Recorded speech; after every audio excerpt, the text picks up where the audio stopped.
pessoal, tudo bem? Eu sou a professora Thaís de Matemática e hoje a nossa aula é sobre área das figuras planas, a nossa aula 3 e 4 da apostila Delta, está bem? Bom, primeiro nós vamos falar sobre as áreas de polígonos, beleza? O primeiro polígono que aparece aí pra gente na nossa apostila é o retângulo. Então, vamos falar sobre o retângulo.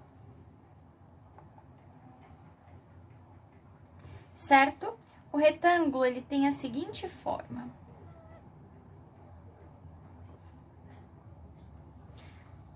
Desta forma, certo? Onde a parte de baixo é a nossa base e aqui é a nossa altura. Bom, a área do retângulo é dado por base, aqui é a parte de baixo, vezes a altura. Está bem? Se eu fizer essa multiplicação, então eu terei toda a área desse retângulo. Está bem? Nós também temos a área do quadrado, né? O quadrado, ele é bem parecido com o retângulo. Ele é dessa forma.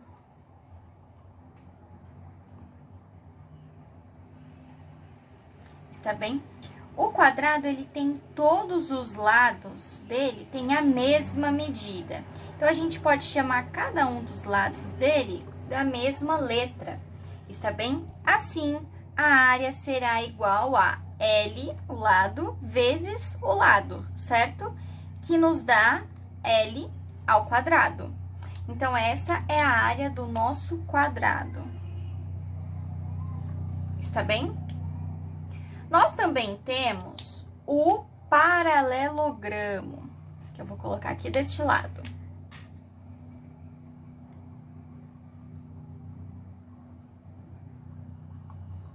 Assim, está bem? Vejam só como que é o paralelogramo. Um dos lados dele tem uma parte mais inclinada, não é mesmo? Se fizermos aqui os pontilhados, como eu fiz aqui, esse pontilhado vai fazer um ângulozinho de 90 graus, não é mesmo? Então, vejam só, fazendo essa parte pontilhada aqui, ó, a gente vai ter esse triângulozinho, certo? E este triângulo tem a mesma área se eu fizer esse pontilhado aqui nesta forma. Está bem? Então, se eu retirar este triângulo, né, desse paralelogramo e colocar ele ali daquele lado, olha só o que eu vou formar. Vou ter este desenho aqui, né?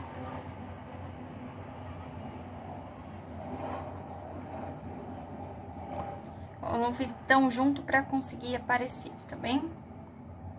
Viram? O que eu tenho, então, eu vou ter um retângulo. Aqui, né, tem um acento. Eu vou ter um retângulo, certo? Então, a área do meu paralelogramo é a mesma que o retângulo. A área é base vezes altura, está bem? Então, fazendo este mecanismo aqui, eu tenho a mesma área do retângulo, não é mesmo? E nós também temos a área do triângulo.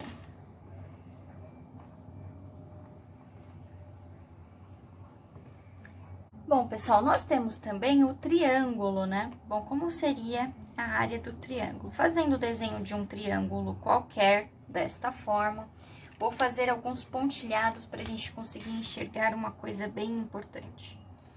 Traçando aqui um pontilhado de forma que faça um ângulo, né, aqui de 90 graus, e assim, prolongando esse pontilhado, vejam só. Eu vou ter aqui um paralelogramo, certo? Eu tenho esses pontos aqui, ó, A, B, C e D, certo? Então, fazendo esses pontilhados, eu vou ter um paralelogramo sendo este desenho aqui, desta forma, certo? Então, vejam que a área do triângulo somente será, então, a área do meu paralelogramo, base vezes altura, mas dividindo por 2, né? A área do triângulo é só metade da área do paralelogramo. Está bem? Bom, pessoal, ainda sobre o triângulo, nós podemos fazer algumas relações. Está bem? Para a gente conseguir determinar a área deste triângulo. Está bem? Então, aqui eu já fiz o desenho para vocês. E daí, então, eu vou pedir para a gente analisar este ângulo aqui, né? Essa pontinha deste triângulo, está bem?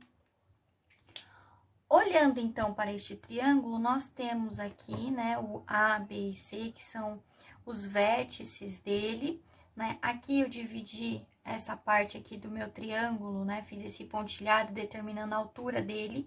Então, aqui tá o pontinho H, que é de altura, está bem? E coloquei o nome o nome, no caso, né, que seria dos seus comprimentos, que é sempre determinado por letras minúsculas, está bem? Bom, vejam que aqui é o meu vértice A, né? O vértice de cada triângulo é determinado por letras maiúsculas, né? Então, o lado que estiver oposto ao meu vértice A vai ser o meu Azinho. Então, o segmento BC tem tamanho Azinho, está bem? E assim para todos, né? Então, aqui vejam, o tamanho Bzinho olha para o vértice Bzão, está bem? E assim por diante. Bom, vamos analisar aqui este ângulo, né? Olhando aqui para este ângulo. Com relação a este ângulo, se a gente olhar para o triângulo, este triângulo aqui, ó, que eu vou passar minha caneta vermelha. Este triângulo aqui, né? Nós temos que o seno deste ângulo, que é o C, né, é dado por o seno de qualquer ângulo, o seno de um ângulo alfa, por exemplo, ele é dado por cateto oposto, né, sobre hipotenusa. Bom, lembram lá da relação, né? A gente já estudou isso daqui. Então, é dado por cateto oposto sobre hipotenusa, né? Então, aqui, o seno deste ângulo C vai ser o cateto oposto, aqui a gente vai chamar de H minúsculo, vai ser o cateto oposto sobre hipotenusa. Nesse caso, o cateto oposto a esse triângulo é o Hzinho e a hipotenusa é o A, certo? Então, vamos isolar aqui o H, usando aqui essa equação, né? Nós temos, então, que o H vai ser igual a A vezes o seno deste ângulo C, está bem? Então, esse daqui é o meu H, certo? Mas, anteriormente, a gente viu que a área do meu triângulo é base vezes altura dividido por 2, certo? A área do meu triângulo, né? E aqui nós temos uma relação para a altura dele, que é A vezes o seno do C, está bem? Então, nós podemos reescrever, sendo que a área do meu triângulo vai ser B sobre 2 vezes H. E quem é o H? É A vezes o seno do ângulo C. Está bem? E aí, a gente pode escrever dessa forma. Melhorando aqui a escrita, a gente pode colocar que a altura é igual a A vezes B vezes o seno do ângulo C, todo mundo dividido por 2. Está bem? Então, essa daqui também é uma relação muito importante, né? Para a gente conseguir resolver aí vários exercícios sobre a área do triângulo. Está bem? Bom, pessoal, ainda também sobre o triângulo, nós temos o caso do triângulo equilátero, né? Vou colocar aqui o nome dele.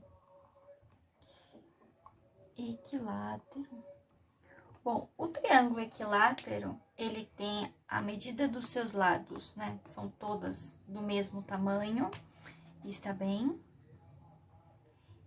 E os seus ângulos internos têm 60 graus, eles têm a mesma medida também, né? Então, ainda sobre a área do triângulo equilátero, vamos recapitular, né? Lembrando que a área daquele outro triângulo que a gente acabou de falar era dado por A vezes B vezes o seno do ângulo C, todo mundo dividido por 2. Lembram? Vou colocar aqui a nuvenzinha, certo? Bom, com relação ao triângulo equilátero, se a gente aplicar isso daqui, essa formulazinha, também vai dar certo, né? Mas, se a gente quiser reescrever de outra forma, nós podemos escrever da seguinte forma, ó. O meu A e o meu B, em relação ao triângulo equilátero, vai ser o L, né? Porque o ângulo, o lado, né, o comprimento de todos os lados aqui do meu triângulo tem a mesma medida, que é a medida L. Então, a gente pode escrever como sendo L vezes o seno. O seno de quem? Todos os ângulos aqui do meu triângulo equilátero é 60. Então, seno de 60, todo mundo dividido por 2, certo? A vai ser igual L vezes L, L ao quadrado. Vamos lembrar aqui, ó, seno de 60 graus é quanto, né? Então, fazendo aqui esse cálculo, a gente sabe que é raiz de 3 sobre 2, certo? Então, vamos colocar aqui, vezes raiz de 3 sobre 2, só que aqui tá todo mundo sendo dividido por 2, certo? Então, isso daqui vai ser igual a é igual a L ao quadrado vezes raiz de 3 sobre 2, né? E aqui, vejam, quando a gente tá dividindo por fração, na verdade, a gente tá multiplicando pelo inverso, né? Multiplicando aqui pelo inverso. Então, a área do meu triângulo equilátero vai ser L ao quadrado vezes raiz de 3, multiplicação aqui do denominador, 2 vezes 2 vezes 1, 4. Então, essa fica sendo a área do meu triângulo equilátero, está bem? Vai ser L ao quadrado vezes raiz de 3 sobre 4. Está bem? É a área do triângulo equilátero.